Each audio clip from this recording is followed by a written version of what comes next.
Just wanted to open up and thank you for joining us this morning for an awesome, um, actually our first training with this subject. So we're extremely excited to be connected with Peter Gibbs and his organization and actually his team for joining us this morning for what we call our Lunch and Learns. And so definitely excited about continuing this partnership with Peter.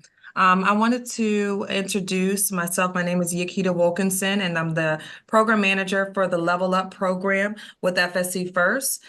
For those who are not aware of FSC First, we are a CDFI, a Community Development Financial Institution, and we provide funding to small businesses across the state of Maryland. I'm so happy that we are also going to be expanding in the DC market. So I'm definitely excited to announce that on this call. We provide capital to help you scale and grow your business across the state of Maryland, and of course now in the DC market. Aside from providing capital for those businesses that may not just be quite loan ready, we provide technical assistance. And what that means is we provide you small business support services and solutions like coaching and webinars, such as the one that you're on today, and at no cost. And so we're in the business of just supporting you at wherever you are in your business. We are here to support you and meet you where you are. And we're just definitely excited to continue doing the amazing work with small businesses in the state of Maryland. And today I'm gonna let him introduce himself, but we have an amazing partner who is presenting today with FSC First. Lunch and Learn, Capital Matters programming. And so I'm going to let him go ahead and introduce himself and his business and take it away. All right. Thank you, Yakita. Appreciate the introduction. I'm excited to be here. Excited to talk about surety bonding. So once we get into the presentation, there's an introductory slide, so I'll tell you a little bit about me. So let's get rolling. So I like to start off these presentations by telling, especially if you're in the business of construction, professional cleaning services, if you're a landscaper, sometimes IT, basically any contract that requires a bond, this is how we can help you. So my objective today is to ease or give you a better understanding of what surety bonds are and how it can help you grow your business, right? Next slide, please. So I'm going to tell you what is a surety bond. Why are bonds important? I'm going to tell you why I focus on the SBA Surety Bond Guarantee Program. I'm going to tell you how to obtain a surety bond. What does an agent look at to underwrite your business to determine, what you qualify for as far as bonding? The benefits of working with an SBA surety expert. And I have my gift for the small business on the call is 10 tips for contractors that I've developed over my many years, working for the federal government and working for my company. And hopefully we'll get a chance for question and answers. If you have a question, please put it in the chat. Don't wait till the end, and I'll try to respond after you put it into the chat. So let's go. Next slide, please. My name is Peter Gibbs. Just a few highlights. I'm retired from the U.S. Small Business Administration, where I ran SBA's Office of Surety Guarantees and the Bond Guarantee Program for 18 years. Couple of things about me outside of working for SBA. I'm a retired military officer. I retired as a lieutenant colonel. In 2023, I was inducted into the ROTC Hall of Fame. And the last thing is, please pray for me. I have 5 daughters, 2 sets of twins, and my lovely wife who's on the call, Nakia. So I need help. All right, so let's go. Next slide, please. Some of my accomplishments, I'm not going to read all this stuff, but I like to highlight, while I was over the SBA bond guarantee program, we never had a default rate that was above 4%, and the loss rate was 1%. What does that mean? I'll tell you what it means to me. It means that it's never, ever whether a small business can get the job done. There's always an issue with opportunity. Not being able to be bonded as a small business, it prevents you from getting into the game. It prevents you from bidding on projects. So there's bonding is extremely important.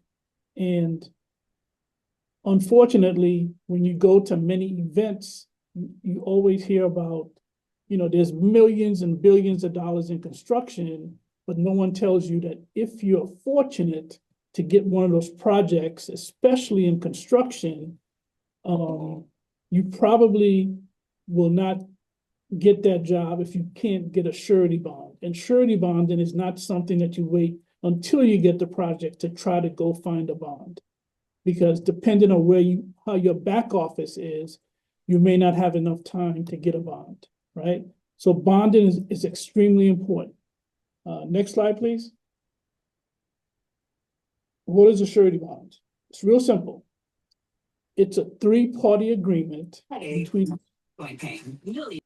Just go with what you had, 96. It's a 3-party agreement with the surety company, and as an agency, I represent the surety company, the owner or obligee, and it can be a government agency, it could be a county, a city, or even a private owner. And in many cases, if you are a sub to a GC, they're considered the obligee or the owner, right? And the principal, you the contractor. And the surety bond protects the obligee by guaranteeing that the job will be performed based on the contract. So that's very simple, 3-party agreement.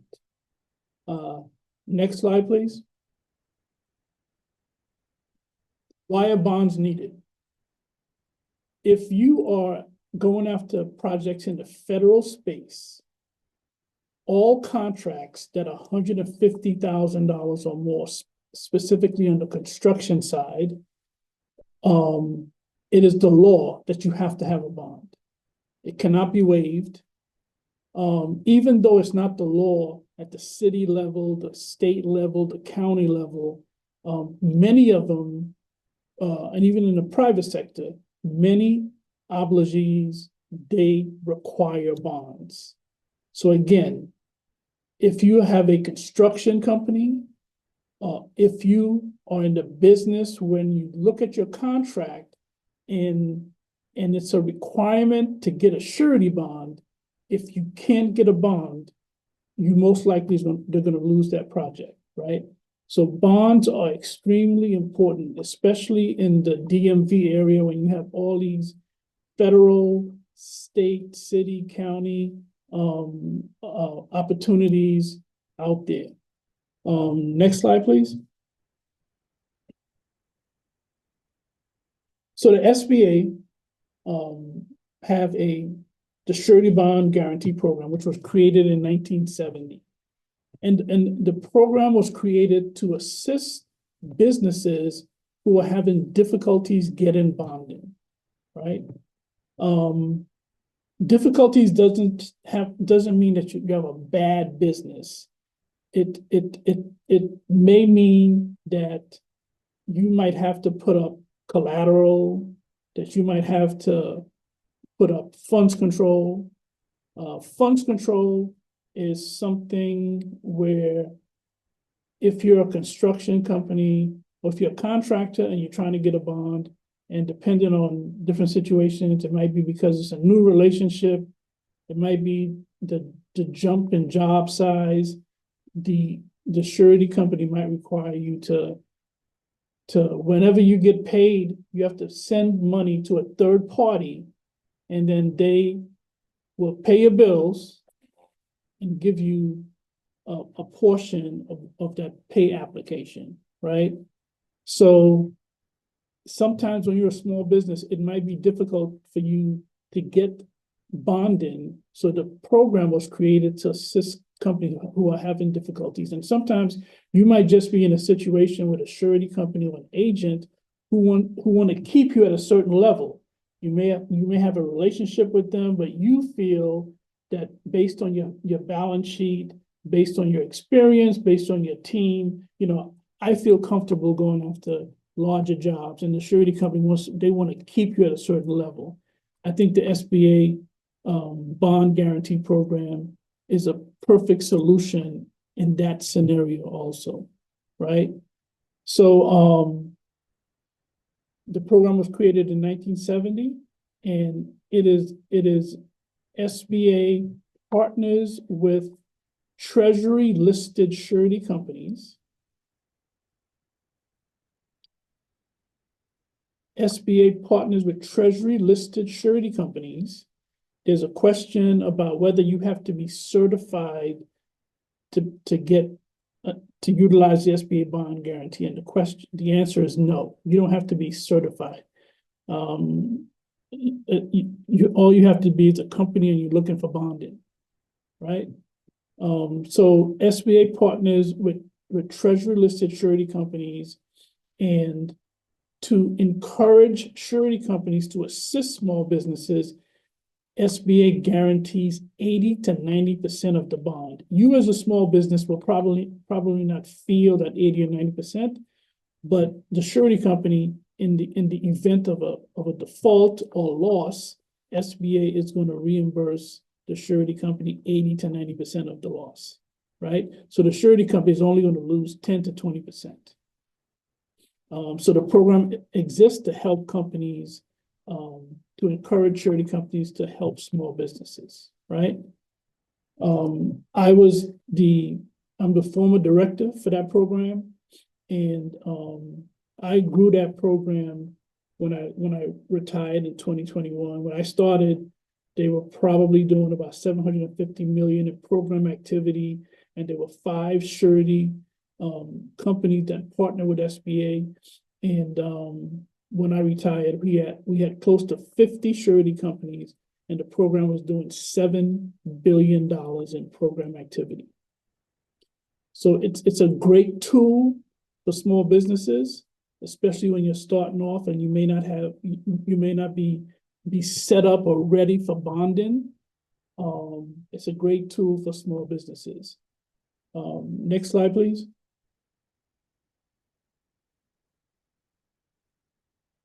So I just want to demonstrate, what a small business, if you're a small business and let's say you're looking for $1 million bond, if you have an exceptional back office, if you don't have any issue with working capital, if you meet all the underwriting criteria, you can go to the standard bonding market and get that $1 million bond.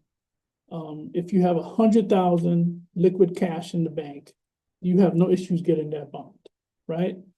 But with SBA, SBA says that for that same $1 million bond, if you have $50,000, you can qualify for that same $1 million bond, right?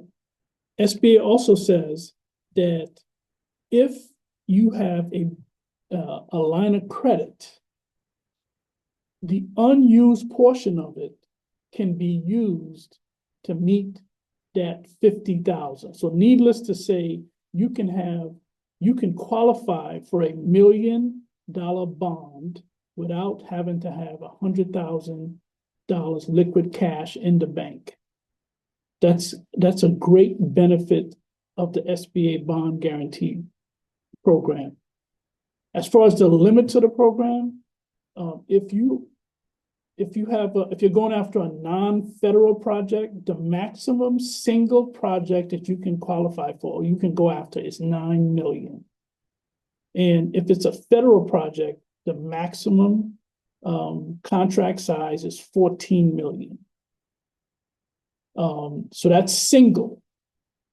Your balance sheet will determine whatever that aggregate is, right? So if you have a relationship with a surety agent or agency, they will, underwrite your business, and then they will let you know, hey, I feel comfortable supporting you at single projects, 5 million, aggregate 15, right? This is why it's important. I'm going to keep stressing this, especially to the small businesses on this call. It is extremely important that you have a relationship with a bonding agent so that you know what size projects you qualify for.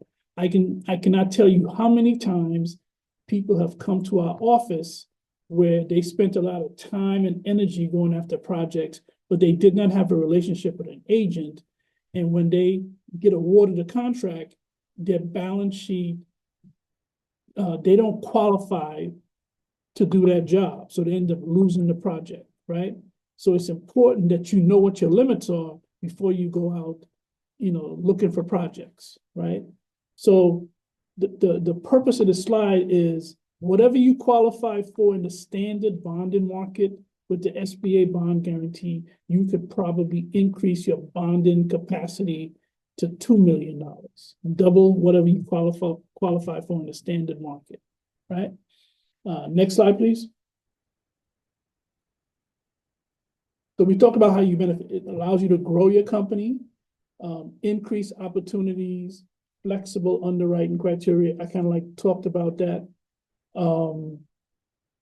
And your company is evaluated based on the capacity, looking at your back office, looking at the experience, looking at your management team, looking at the capital. We're going to determine the working capital of your company, see if you have any equity in your company, and then, of course, character.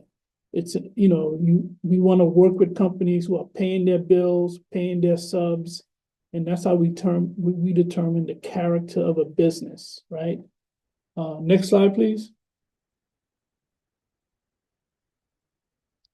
If you're familiar with getting an SBA loan guarantee, this is very similar, right? You have to be current on taxes and repayment agreement. So if you owe the IRS, as long as you have an agreement and you are paying your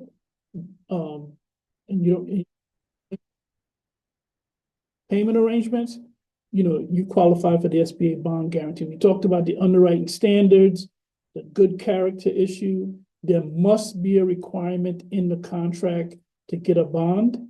You have to be a US-based for-profit business. You must be eligible to do business with the federal government, be involved in a current bankruptcy proceeding, but if that bankruptcy has been discharged, you would qualify for that bond guarantee, right? SBA criminal history rules changed last year.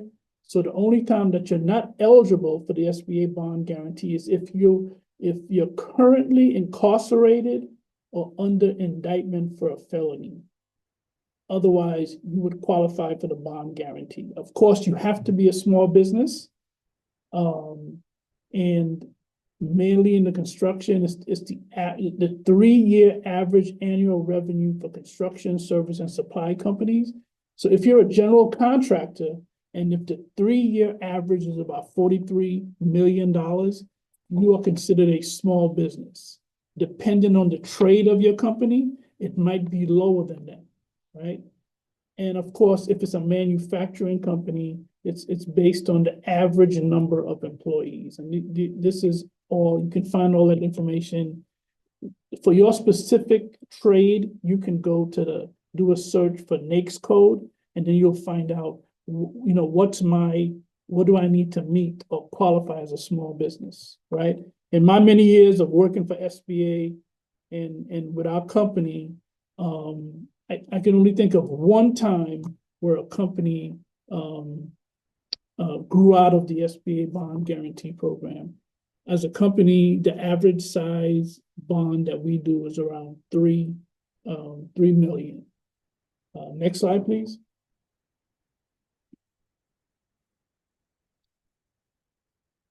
Yes, I want to talk about the bonding cycle. And if you go back to what I said earlier, bonding is not something that you wait until the last minute to get done. It's very important that you have a relationship with an agent so that you know, what do I need to do as a business to get bonding, right? I mean, and I'm going to go through this real quick, but you have to identify a project. Then you have to get a bid bond, right? So that means if you can't get a bid bond, you probably will not be able to bid on that project. Most entities, you have to produce a bid bond or a certified check to bid on a project, right? But even if you submit a certified check, at some point they're going to require you to get a payment and performance bond. And the fact that you put your money out there to bid on a project, it doesn't guarantee that you're going to get a payment and performance bond, right? And then you have to submit a bid, or if you were awarded a contract and it's a final bond request. And then as an agent, we're going to underwrite the account. We're going to go into what I look for, which is very similar to what most agents look for. And then we make a decision.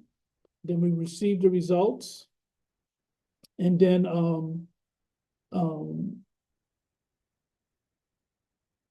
there's a question about what about new startup firms? Well, I mean, if you're a startup company, I strongly suggest that you sit down with an agent to find out what the requirements are. But more importantly, tell that agent, what do you, as a company, what do you want to do? What are your goals? How do you want to grow your company, right? And then have that conversation with the agent so that they can figure out a path for your success, right? If you get awarded a contract, you have to submit a final bond application. And then you have to pay for the bond. We're going to get into the cost of the bond. With the SBA, there's a 0.6 of the contract amount that you have to pay. And then once you pay for the bond is issued by the surety company. And I just want to reiterate that in the way the surety business works, you as a contractor is most likely going to be in contact with an agent, an authorized agent like myself. Rarely are you going to be in touch with the actual surety company, right? So surety company, they appoint agents, and then they are the ones who really is interacting with the business, right? So once the bond is issued by the company, most people think, well, I got a project and I got a bond and I'm good, right? No, it doesn't stop there, right? Because while you're on the job, most surety companies are going to be sending status reports, to the owner to make sure that there are no issues on the project. And some of them might send it every 3 months, every 6 months, depending on the length of the contract. And then, the owner, so you might get a contract for $1 million, and then you get a change order, which could either increase or decrease the contract that you have. If the contract is increased and you have to submit a price for a change order, make sure that you include the cost of the bond, because when the job is complete, you're going to have to, pay additional fees for that bond, right? So now that the job is complete, with the additional fees that we talked about, or if it's a decrease, you're going to get a refund of the premium that you paid, right?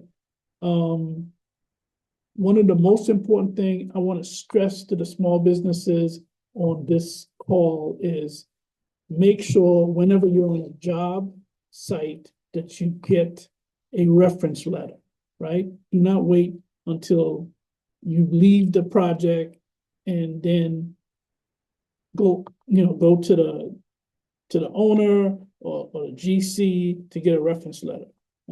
Most likely once you leave that job site, they're probably not going to remember you. So it's important because especially when you're a new organization, it's very important that you show, your agent that, hey, I have experience. I've done this type of work before. Here's a reference letter. Reference letters to me is very important. And then on to the next job, right? Next slide, please. So you're a small business and you're looking for bonding. This is what is probably most agents are going to ask for information like this, right?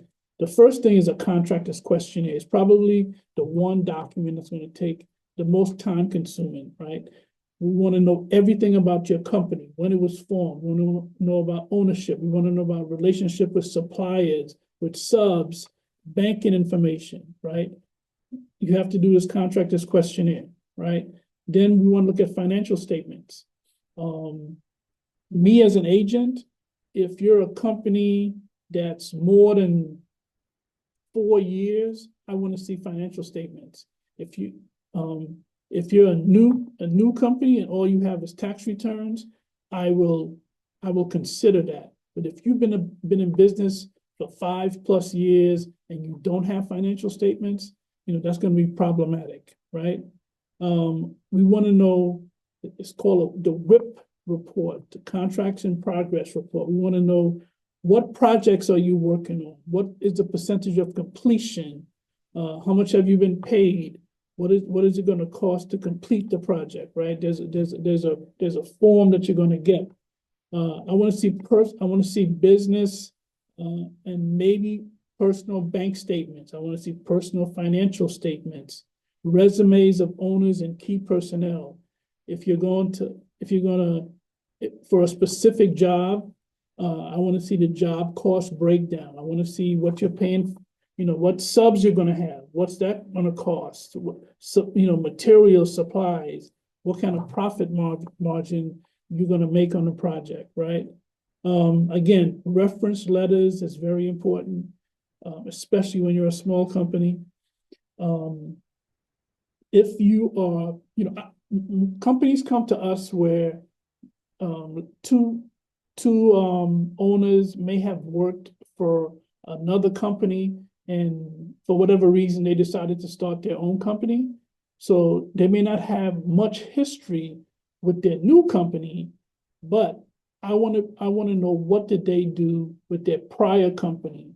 I want to know what size project specifically, as much details as possible, so I can figure out a good starting point for them as a company, right?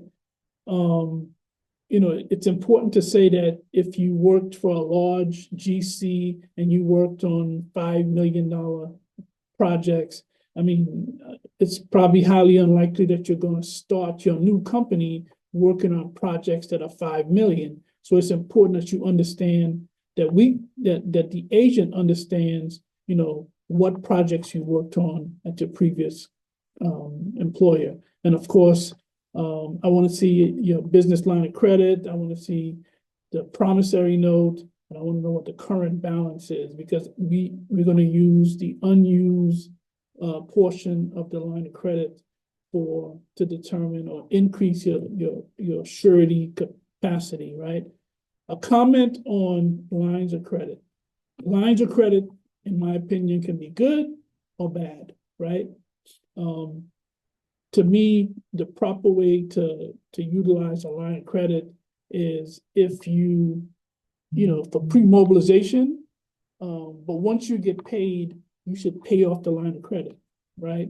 But if you have a line of credit for $500,000 and you've used up $490 of it, then it becomes a negative. Something is going wrong. Why are you using up your line of credit as a business when in construction, you get paid, right? So getting a line of credit is important, but managing how you utilize that line of credit, I believe, is more important, right? Next slide, please.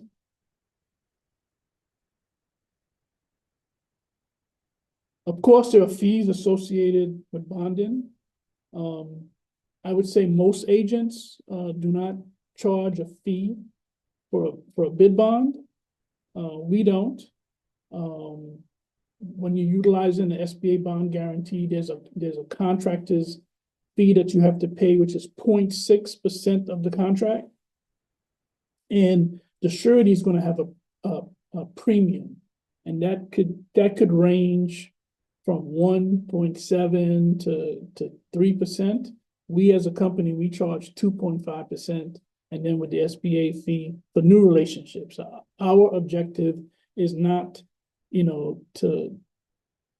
we start at 2.5 and we have a long-standing relationship, if you're doing everything right, if you're getting good financial statements and we see that you're growing your company, ultimately we want to do two things. We want to reduce your fee, the premium, and we also probably want to take you out of getting the SBA support, right? So what I say to small businesses is if you have a relationship with an agent, and you've been in the construction business for a while, and you've been with an agent for 10 years, and your rate when you started off was 2.5%. 10 years later, you've had no issues, no claims.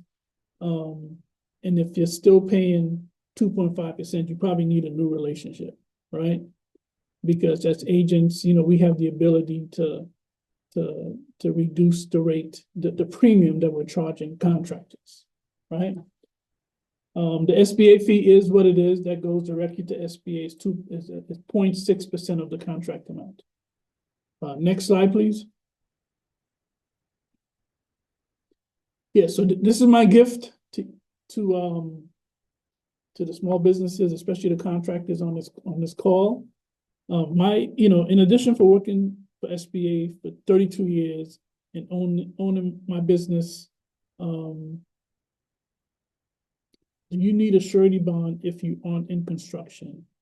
It depends. It depends on, you could be in landscaping. I mean, we've bonded IT companies. You have to know your contract and what's the requirements of the contract, right? So in addition to, like I said, working for SBA for 32 plus years, and owning foundation for 3+ years. Prior to me working for SBA, I was a CFO of 2 construction companies, a small company in Dayton, Ohio, and a larger company in New York City, right? So I've had the privilege and the honor of traveling the country and meeting with surety companies, meeting with agents, and meeting with small businesses. So this list was compiled over close to 40 years of meeting with people, especially the small businesses. And these are things that I think if you're a contractor that, you should at least try to follow some of these things. Number one, hire an accountant as your first full-time employee. It's going to create a good foundation for your company. If your back office is good if your back office is managed well, your business is most likely going to do well. Maintain a strong banking relationship. Someone says, I'm in the signing, graphic, and printing business. Do I need a bond? Again, you gotta know what contracts you have and if there's a requirement for a bond.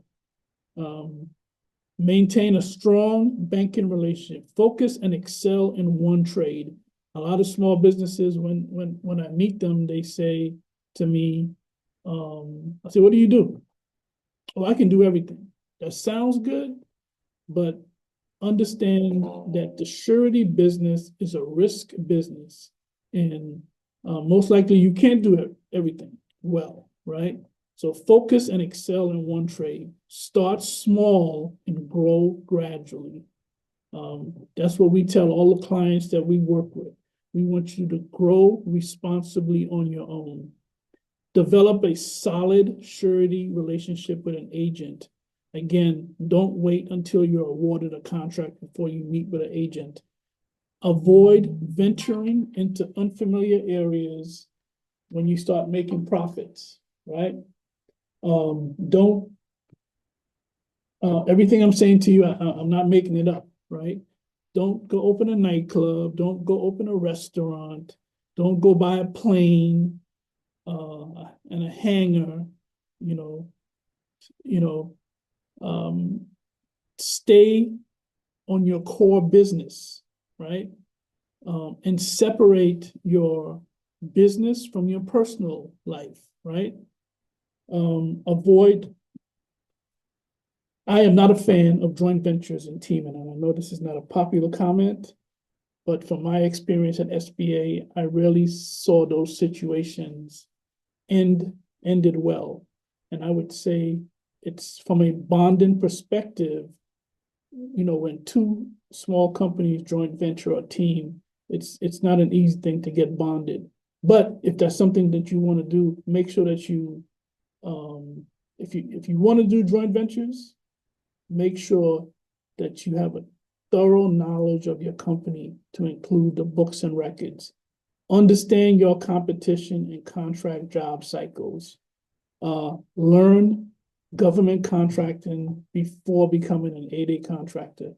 I can't tell you how many companies I ran across who, number one, paid, you know, $10,000 to get help applying for an SBA, and then they get this certification, and then and now what? What do I do? Right? You should really take the time to understand how an 8A company should operate and understand how you should go after jobs, how you should market before you go out there and get an 8A certification, because although it's a certification for 9 years, that 9 years goes pretty fast, right? And, you know, diversify with both private and government contracts. Don't put all your eggs in one basket, right, as a company. And the next slide. You know, when you're a small business, you can do a Google search in the morning and say, training for small businesses near me. And you'll probably get like 20, 30 companies who want to teach you to do a lot of stuff, right? So, and you're going to get a bunch of emails from people who want to help you do their back office, and they want to do this for you. They want to help you market your business, right? So you gotta learn how to manage all that stuff, right? But there are things that you can do that doesn't cost you anything, but it can really help the reputation of your business, right? These are simple things. For example, you know, when you complete an application, take the time, make sure it is complete and accurate, right? Because this is a risk, but it's also similar to submitting an application to a bank, right? You got to take the time and submit a complete application, right? Consult with your agent instead of guessing, right? You want to make sure that you understand the questions and you put the right answer, because once you put something out there in, you know, like sending a bad email, it's very difficult to pull that back. The surety industry is a small industry, and you'll be surprised that, you know, you might be working with an agent and he's sending your information to multiple surety companies, right? And once they start seeing different information that's submitted, then it decreases your chances of getting your bond approved, right? So if you don't understand something, you want to make sure that you call your agent and you say, hey, what does this mean, right? And consult with them. communicate promptly with your agent, right? I can't tell you how many times people will call me or send me an email and I need a bond next week, right? And I'll say, okay, yeah, I think I can help you. And then they go radio silence, right? Well, you know, if you call me 2 weeks later, you know, I don't know if I want to work with you, right? Because I don't know you. You have to have that relationship with the agent, right?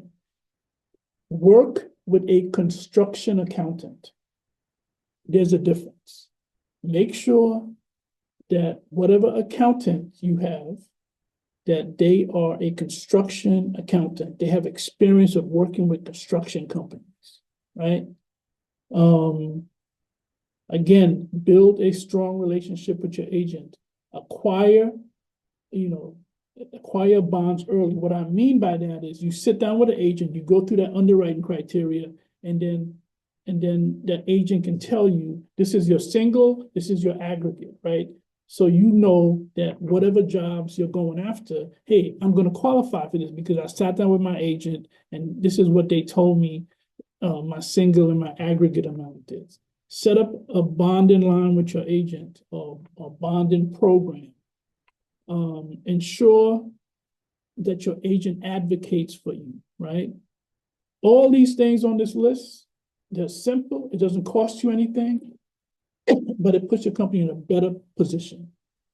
And of course, keep your financials current, right? Don't be in a situation where it is June and July and you still don't have your year-end financials done. If your year-end is December 31st, right? So you should have a draft at least by the end of March, right? When you're in construction, you know, financial statements are extremely important because we want to see how you're doing. We want to determine your working capital. And so make sure that you get your financials completed in a reasonable time frame, right? So I know this was a lot of information. Hopefully, you guys kind of caught or understand what I was talking about. But again, surety bonding is extremely important if you're in the construction business. And the one last thing that I would say to you is, don't go under someone else's bond.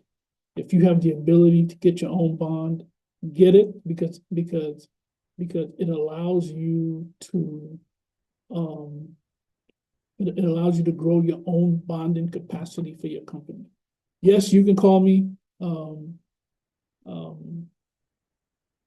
So I'm going to open it up for questions, and my wife will put down our company. So just a little bit about our company before we get to questions. Foundation Surety, well, you know, it's owned by myself and my wife. We started Foundation. I retired from SBA in August of 2021, and I started Foundation on October 1. And so we've been in business for a little over 3 years. And we're licensed in every state to include the Virgin Islands, and we're pending Puerto Rico, but we have over 600 clients nationwide. And, you know, like I said, our philosophy is meeting companies where they are and helping them grow responsibly on their own. It's real simple, but it's successful, and we're really helping a lot of businesses. So I want to open it up for questions, comments.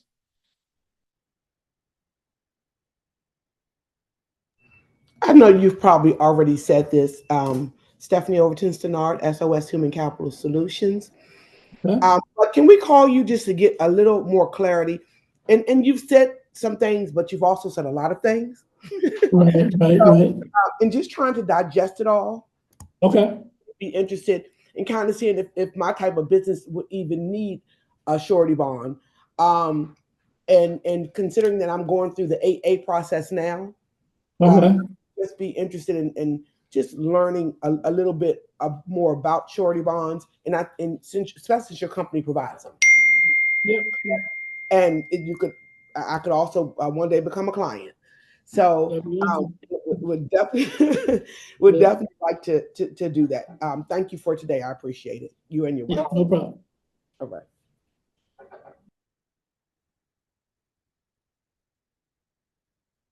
We have any questions in the chat?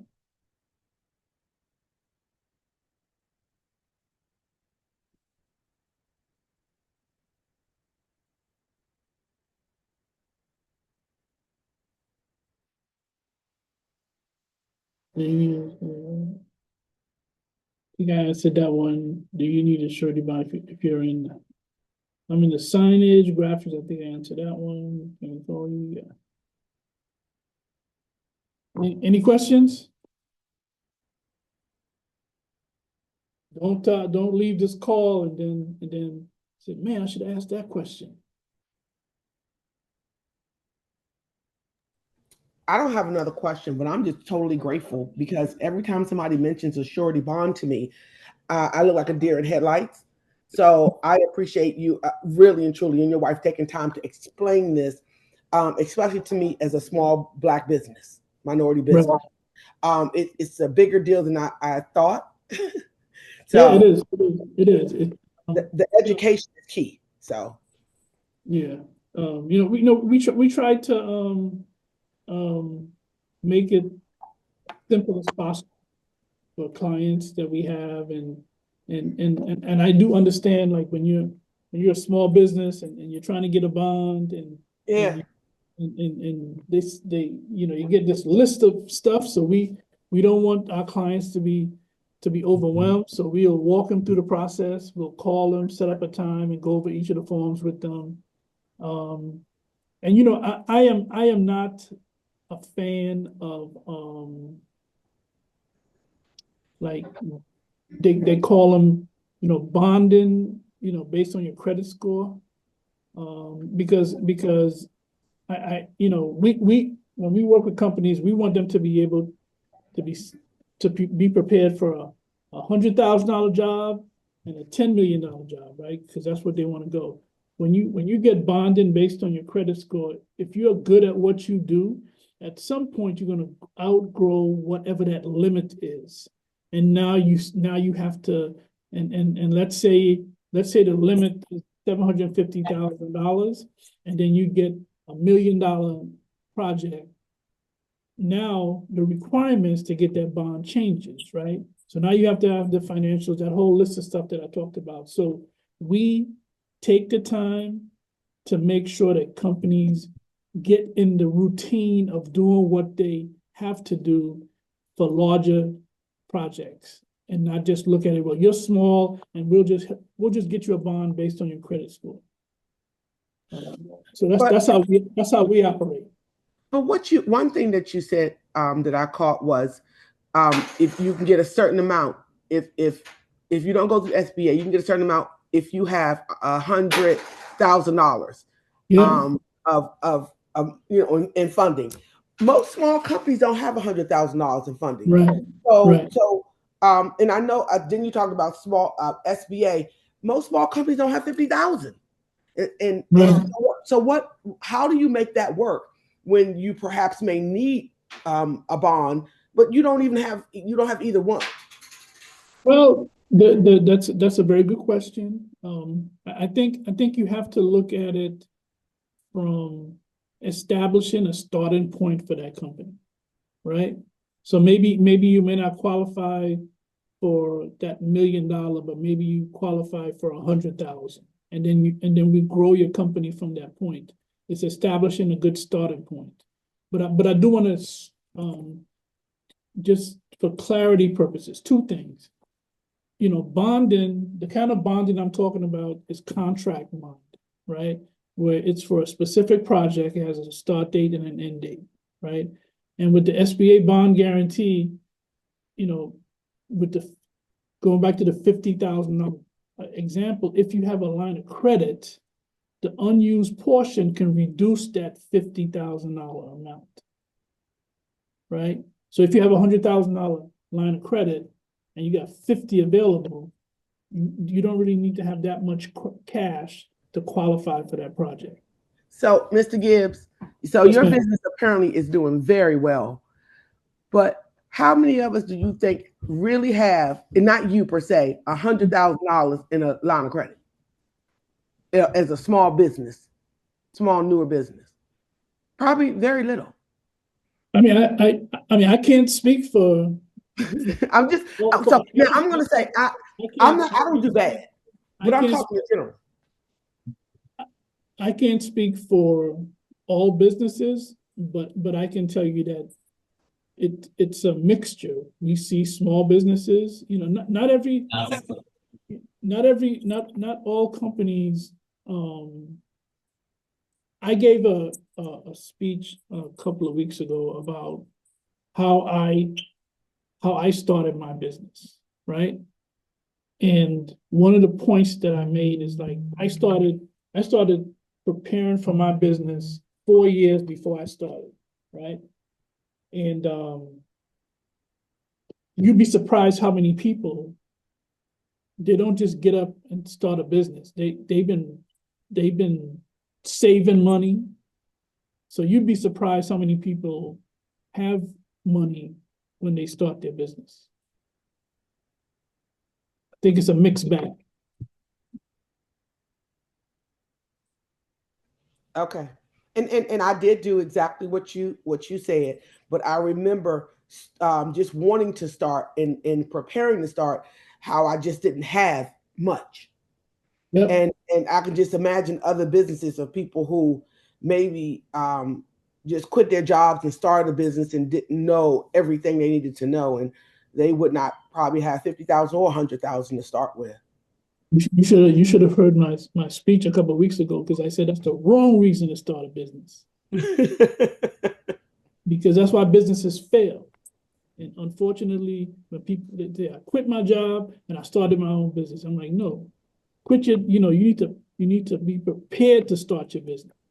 Understand all the needs of your business before you start a business. But I'll give you a quick example. My wife and I, we just came back from the 8A conference in New Orleans last week. Right. We had lunch with one of our clients that's in New Orleans, and it's a dad and a son, right? Mm-hmm. And I was just amazed. The son was 19 years old. He goes to LSU, but he's been working with his dad since he was 12 years old, and he's like the president of the company. And I mean, I'm not going to tell you the exact amount, but they had like several $1 million in the bank. So again, people who are prepared, especially if they understand like the needs of the construction area, you know, you'd be surprised. Some companies are prepared, and then of course you have those that are not prepared. But in either case, the important thing here is to sit down with the agent and figure out where you are, and then get a path to move forward. Got it. I'll be calling you and your wife next week to make an appointment to sit down with you. Since nobody else is really asking questions, I'm going to throw out another one. I heard you say, try not to go underneath someone else's surety bond. Why? And I heard you, but it was just a lot. So what's the caution with that? And I haven't done it, but yeah, I mean, and I'm going back to my SBA days. I cannot tell you how many times companies came to me and they were like, well, you know, I worked on this project, but and what happens is, you know, it might be city, state, and or GC might have requirements to have women, veterans, or whatever, right? So they have to meet these numbers, but they might have companies who can't get bonded, right? So they'll give them a contract, and they tell them, don't worry about it. You can just be under my bond, right? So they don't make them have to get a bond. Unfortunately, what happens is, in those situations, you're not getting a bond to grow the bonding capacity for your own company.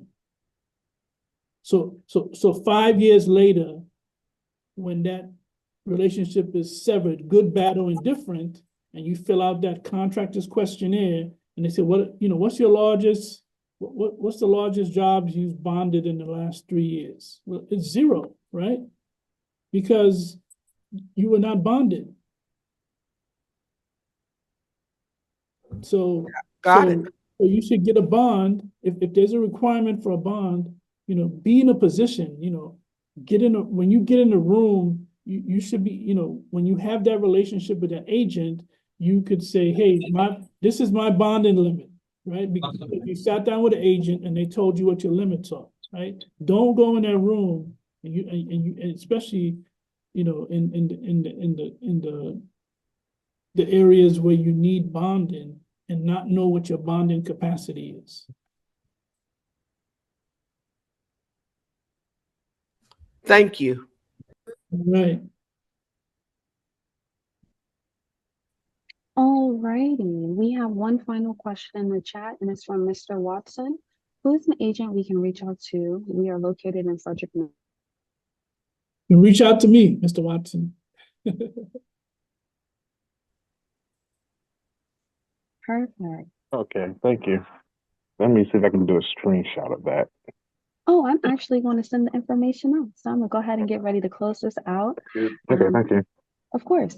Thank you, Mr. and Mrs. Gibbs, for an amazing presentation. I can tell you I didn't know anything about surety bonds before today, and I have wrote down plenty of notes so that whenever people come to us, we'll have at least some type of guidance, and we can always send them to you as well. Thank you, thank you, thank you. And thank you to everyone who's also joined the call today. I'm sure this has been very enlightening for all of you. I'm going to send over a recap so that I include today's recording, a quick survey about today's session, and then I'm also going to include the contact information for Foundation Surety Insurance Solutions. Just keep an eye on your emails, and then also go ahead and scan this QR code to get a free consultation. You can't miss out on that. So thank you again, and we'll see you next time. But I'll give you guys a few moments to go ahead and scan the QR codes before I close everything out.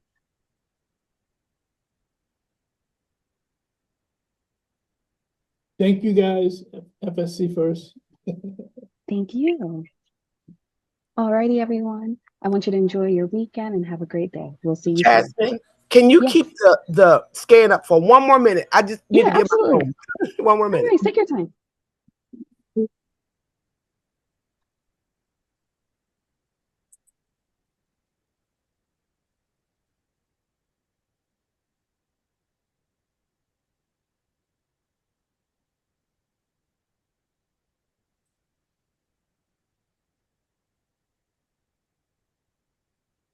And Jasmine, it'd be great if we can get a copy of this recording. Oh, absolutely. Thank you.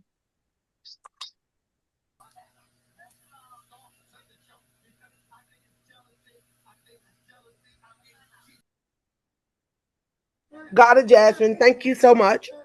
Of course. Well, everybody have a great day, and we'll be seeing you soon. Look forward to those emails. All right. Take it.